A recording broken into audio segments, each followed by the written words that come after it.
శ్రీ సత్యసాయి జిల్లా సోమందెపల్లి మణికంఠ కాలనీలో పెళ్లింట విషాదం చోటు చేసుకుంది.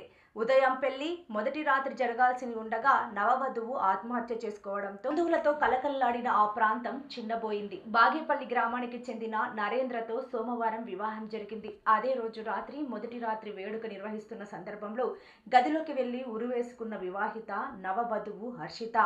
22 సంవత్సరాలు కాళ్ల పారాని ఆరకముందే ఆత్మహత్య చేసుకోవడంతో ఆ తల్లిదండ్రులు శోకసంద్రంలో మునిగిపోయారు. వధువుకు ఇష్టం లేని వివాహం చేశారా లేక ఇతర కారణాలు అన్నది పోలీసుల దర్యాప్తులో తెలియాలి.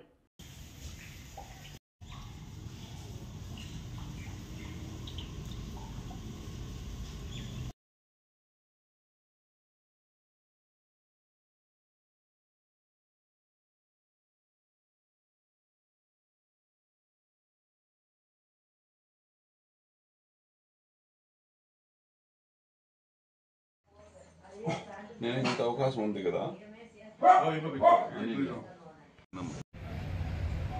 లైన్లో ఉండి చెప్తాను. స్క్రీన్ షాట్ వాట్సాప్ ఉంది కదా.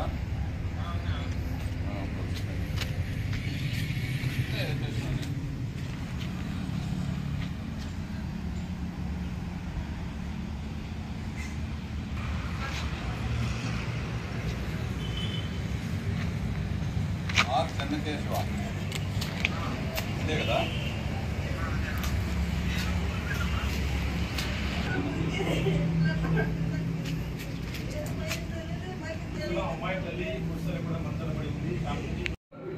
నిన్నటి దినం హర్షిత అనే 22 ఏళ్ల యువతి ఉరి వేసుకొని ఆత్మహత్య చేసుకోవడం జరిగింది. ఈరోజు ఉదయం 8 గంటలకి తల్లిదండ్రులు ఇద్దరు వచ్చి కృష్ణమూర్తి పద్మావతి అనే ఇద్దరు మణికంఠ కాలనీలో నివాసం ఉంటారు. ఇరువురు వచ్చి మాకు ఫిర్యాదు ఇవ్వడం జరిగింది. 2 నెలల క్రితం బాగేపల్లికి సంబంధించిన ఒక ప్రైవేట్ ఎంప్లాయీకి నిశ్చితార్థం చేసుకుని నిన్నటి దినం బాగేపల్లి దగ్గర కళ్యాణ మండపంలో పెళ్లి చేసుకుని అమ్మ నాన్న ఇంటి దగ్గర శోభన కార్యక్రమాలకి సాయంత్రం 4 గంటల గంట చేరుకున్నారు.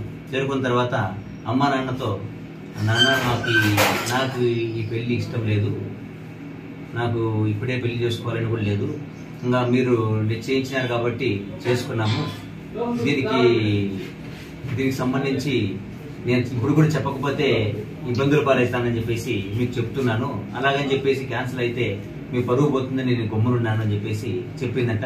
ఇప్పుడు అలా చేస్తే బాగుండదు కదమ్మా, ఇన్ని రోజులు బాగానే ఉన్నావు, ఇప్పుడు ఇలా చెప్తే ఎట్లా అంతా అయిపోయిన తర్వాత అని చెప్పేసి మేము అడగడం జరిగింది.